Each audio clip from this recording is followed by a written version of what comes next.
Fake counterfeit goods. What a menace.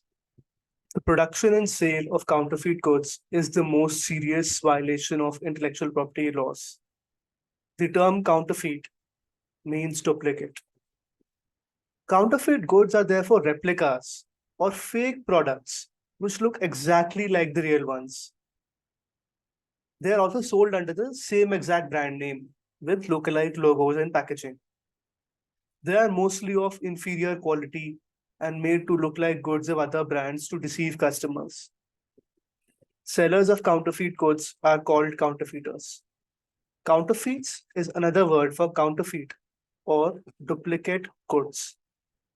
Now, I can give you some examples of actual counterfeit goods that unhappy clients have sent me.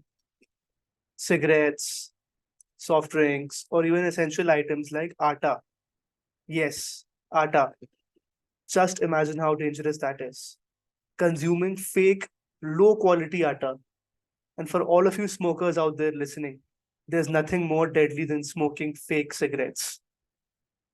So, sellers of counterfeit goods can be sued under IP laws as they involve a violation of trademark and copyright, since they use the same brand names and packaging as original goods. Counterfeiters can also be prosecuted under criminal law. Very recently, I got to work on a very interesting case in which I helped get a favorable injunction order in favor of my client that I was representing. And for those of you who don't know, an injunction is a temporary stay order that we can get from a court. So in intellectual property cases, the first thing that we do is get a stay order in favor of our clients to stop others from violating their intellectual property, such as their trademark or their copyright. So our client in this case is a big pharmaceutical company, right? And it also happens to sell some cosmetic products, such as hair color products. And they came to know about the unauthorized sale of counterfeits or duplicates of their hair color products when they started receiving complaints from customers. And the customers had purchased fake counterfeit goods on Flipkart, thinking that they were our client's products. So they sent complaints to our client about these defective, low quality goods that they had bought. And so while I was working on this case, I was able to find out that it was the counterfeiters who were selling the duplicate goods had a deep nexus and were selling under stolen names and GST numbers belonging to other businesses. And I was really amazed to see this. And whenever our client would complain to Flipkart to take down listings of counterfeits of their products, Flipkart would remove such listings and the counterfeiters would simply put up new listings under new names. So it was a never ending nuisance. The client wanted us to get the best possible relief to resolve this problem. So I burned the midnight oil to make out a stellar case for our client.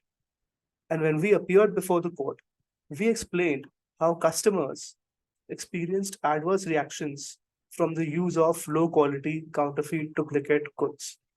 We explained that this was not only damaging the reputation of our client, it was also a risk to public health. And the court was pleased to pass an interim injunction or a stay order in favor of our client to stop the counterfeiters from selling the fake counterfeit goods. The court also gave some directions to Flipkart. For the present, Flipkart was directed to take down all existing listings of counterfeits of our clients' products. And for the future, Flipkart was directed to ensure that whenever our client would tell them about any listings of counterfeits or duplicates of their products uploaded on Flipkart's platform, Flipkart would take down the listings within 24 hours of receiving information from the client. And this was just one matter where a case of counterfeit goods being sold on e-commerce platforms has actually reached the courts. There are actually many such cases arising on a regular basis, and probably far more after the pandemic, when e-commerce has become central to business and trade. The e-commerce rules of 2020, framed under the Consumer Protection Act of 2019, were a step in the right direction. Of course, the IP division of the Delhi High Court is also passing great orders to keep this problem in check. I hope you enjoyed today's episode. Stay tuned to watch more episodes in which I present complex IP disputes in a simple and lucid manner and enlighten audiences about my exciting experiences as an IP lawyer. See you soon. Thank you.